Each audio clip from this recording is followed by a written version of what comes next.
Oke, halo Teh Dara, selamat malam. Halo, selamat malam Teh. Oke, apa kabarnya nih kalau boleh tahu sebelum kita mulai wawancara? Alhamdulillah aku baik. Kalau Teteh sendiri gimana nih kabarnya? Alhamdulillah baik-baik. Nah, kebetulan nih Teh, kan kita hari ini mau melakukan wawancara mengenai budaya kerja. Nah, sebelumnya boleh dong perkenalan diri dulu dari nama, usia, asal fakultas, dan jurusan. Oke, perkenalkan nama aku Dara Puspawadana. Aku dari Fakultas Ilmu Budaya, jurusan Bahasa dan Budaya Tiongkok, angkatan 2020. Aku di sini, aku kebetulan tahun ini berusia 20 tahun. Oke, salam kenal Teh Dara. Nah, sebelumnya tuh kan Teh Dara juga udah lama tuh di Unpad, udah 5 semester ya kan Teh? Nah, selama 5 semester ini kegiatan atau aktivitas yang udah dilakukan selama menjadi mahasiswa itu apa sih? Bisa dari organisasi atau kepanitiaan. Kalau sejauh ini sih aku lagi ngurusin, tentunya aku ngurusin himpunan jurusan, terus ikutan beberapa kepanitiaan juga kayak kepanitiaan fakultas atau enggak ke kepanitiaan universitas. Kalau fakultasnya mungkin kayak aku kepanitiaan opera budaya buat ospek fakultas dan juga aku juga ngurus ospek yang jurusan. Kalau untuk kepanitiaan universitasnya, sekarang aku lagi ngurusin Pajajaran Education Festival, kayak gitu, Teh.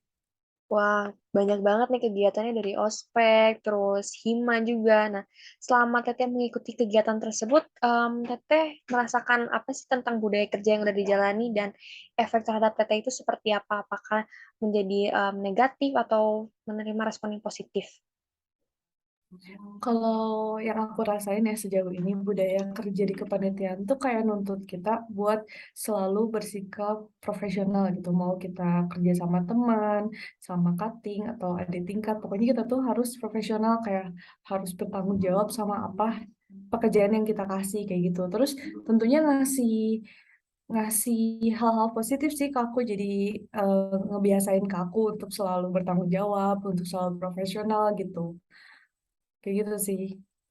Oke, berarti buat selama ini ke pengalaman Teteh itu lebih ke arah positif ya, Teh? Mm-mm, benar. Oke, nah untuk Sejauh ini selanjutnya sih. nih, Teteh kan bentar lagi juga sepertinya udah mau lulus gitu dari Unpad. Nah, rencana kegiatan ketika Hmm. sudah lulus dari Unpad ini mau apa, Teh?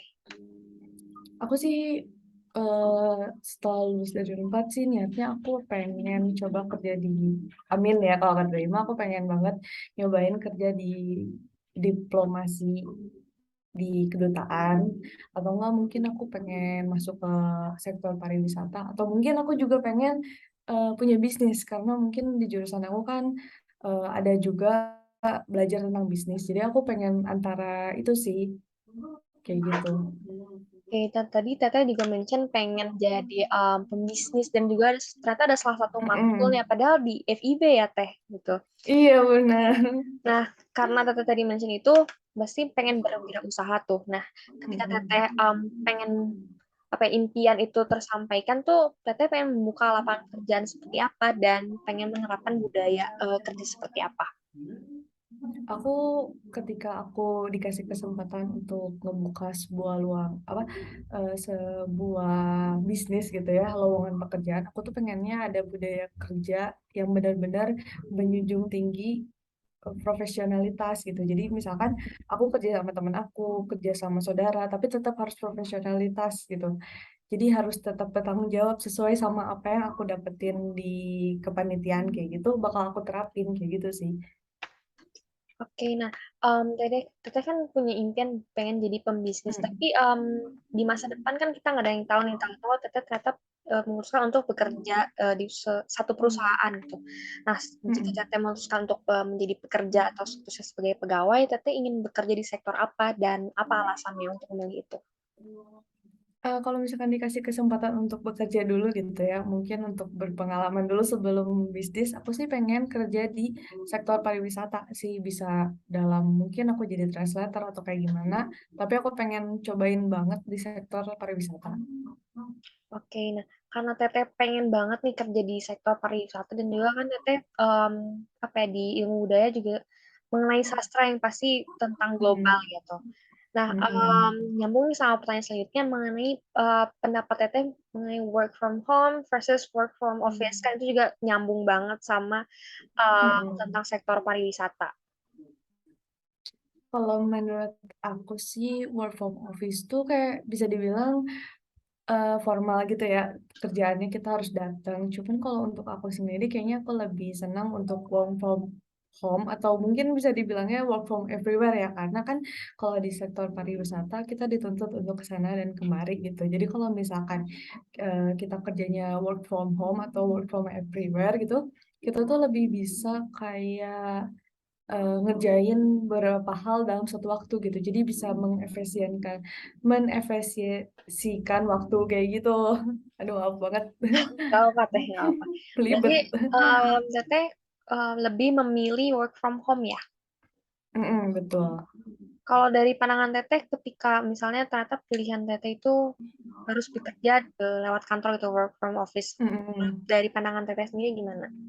Sebenarnya sih aku nggak masalah ya mau kalau misalkan aku kebetulan dapatnya harus work from office kayak aku mau nggak mau harus ngikutin budaya kerja yang udah dikasih gitu. Jadi aku harus profesional.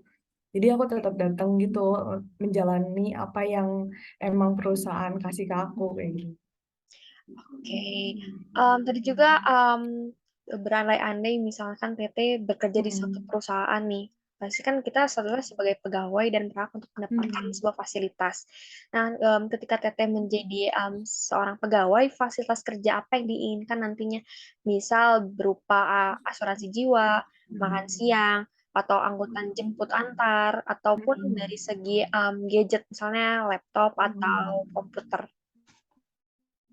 Kalau menurut aku sih mungkin yang paling penting itu asuransi ya, karena asuransi itu kayak menunjang kesehatan gitu kan, kayak kalau misalkan si pegawainya sakit atau apa tuh bisa asuransi, bisa nge-cover gitu kan.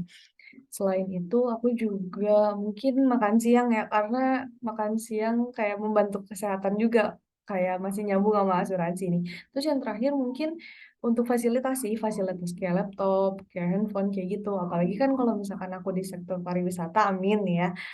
Kan Hmm, itu tuh perlu banget buat, apa namanya, kayak kerja di mana aja gitu. Kalau misalkan fasilitasnya memadai, itu juga bisa ngebantu pekerjaan lebih mudah gitu.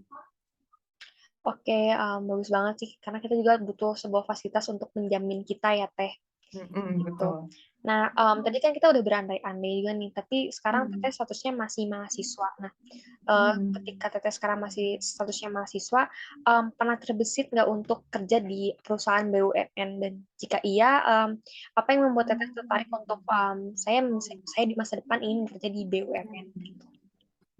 Aku sempat sih tertarik pengen cobain gitu ya kerja di BUMN karena menurut menurut aku dan mungkin aku dengar dari orang-orang kayak kalau kerja di BUMN itu kita dapat fasilitas yang menunjang banget gitu ya. Kan kalau misalkan kita dapat fasilitas yang menunjang itu juga bakal kayak ngebantu kita untuk bekerja lebih profesional gitu kan. Nah, jadi aku sempat kepikiran sih pengen kerja di BUMN. Aku tuh sempat kepikiran kayak kerja di mungkin di bank yang BUMN kayak gitu sih. Oke, nah tadi kan ternyata Teteh juga ada keinginan sedikit lah untuk bekerja di BUMN nih. Kan sekarang juga bermunculan perusahaan-perusahaan startup yang menjadi idaman anak sekarang gitu. Nah, menurut pendapat Teteh, perusahaan startup itu seperti apa sih? Dan juga jika diberi kesempatan kerja, apakah tertarik? Menurut aku bagus sih perusahaan startup kayak bikin sesuatu inovasi baru ya. Kadang-kadang startup tuh suka akhir-akhir ini bikin inovasi yang kekinian lah bisa dibilang kayak gitu. Aku juga sempat sih kepikiran karena perusahaan startup sekarang-sekarang tuh kayak bagus gitu kan ya kayak apa ya contohnya kayak misalkan Traveloka kayak gitu tuh startup kan ya. Ya. Nah aku juga sempet sih mikir kayak pengen kerja di Traveloka apalagi Traveloka di sektor pariwisata juga kan. Gitu sih menurut aku bagus sih sektor sektor pariwisata yang dibawa sama si Traveloka ini. Iya nih, aku setuju banget sama pendapat Teteh karena pada zaman sekarang tuh banyak banget kesempatan buat anak-anak muda bisa dari kita pelamar di BUMN ataupun kita memilih untuk bekerja di startup yang sesuai dengan passion kita gitu ya Teh. Nah, kembali lagi tentang perbincangan Teteh sebagai mahasiswa nih, Teteh juga sempat mention Teteh aktif banget di kepanitiaan dan hima gitu. Nah, selama Teteh mengikuti pekerjaan tersebut kan pasti melibatkan sebuah kerja tim gitu. Nah, dalam sebuah kerja tim tentu kan pasti tidak seluruhnya bisa berjalan dengan lancar gitu. Nah, pendapat Teteh jika terjadinya budaya kerja yang toksik itu karena apa gitu ketika Teteh menjalankan pekerjaan tim? Kalau sejauh ini sih aku ngerasanya kalau ada budaya kerja yang toksik dalam suatu kelompok atau tim itu, biasanya tuh karena kurang adanya komunikasi gitu. Soalnya pengalaman aku adalah di suatu kepanitiaan ada temen aku yang kurang berkomunikasi, akhirnya dia malah jadi stres sendiri dan kayak gak bisa menjalankan tugasnya dengan baik. Jadi kayak menurut aku kalau misalkan ada budaya yang gak enak atau toksik ya bisa dibilang, lebih baik kita komunikasiin dulu kayak pihak satu dan pihak lainnya kayak baiknya kayak gimana kayak gitu. Terus kayak ini sih yang menurut aku toksik itu kayak budaya nggak enakan antar temen. Nah itu tuh kayak toksik banget gitu kayak kayak misalkan aku jadi ketua, terus staff aku tuh temen aku, karena aku nggak enak aku nggak berani ngasih kerjaan semuanya ditanggung aku. Nah itu tuh gak baik banget gitu. Jadi menurut aku komunikasi paling penting sih. Berarti kita juga sebagai mahasiswa maupun teman harus bisa bersikap profesional ya, Teh. Nah, pertanyaan selanjutnya nih, Teteh pernah mendengar budaya kerja dari negara Korea, Jepang, atau Cina? Nah, jika Teteh pernah mendengar itu, boleh dong kasih pendapat dari salah satu negara aja gitu. Eee, tentu saja pernah, apalagi yang tadi Cina udah diceritain juga di jurusan aku sendiri kan. Kalau budaya Cina setahu aku orang-orangnya sangat, apa ya, sangat keras bisa dibilang seperti itu ya, karena mereka punya budaya yang benar-benar, apa ya, kayak ketat banget gitu.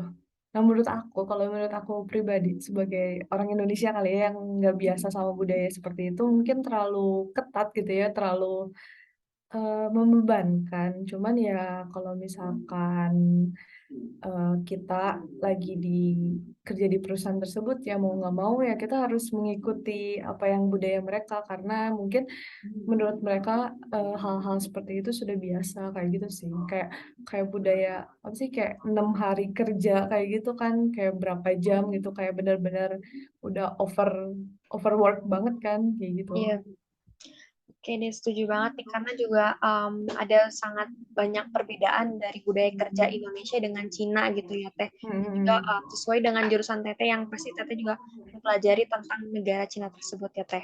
mhm. Oke, nah dari pertanyaan yang udah aku ajukan semua itu menjadi pertanyaan terakhir untuk sesi wawancara kali ini. Aku mau mengucapkan banyak terima kasih kepada Tedara yang udah mau menyempatkan diri untuk melakukan sesi wawancara budaya kerja dengan saya.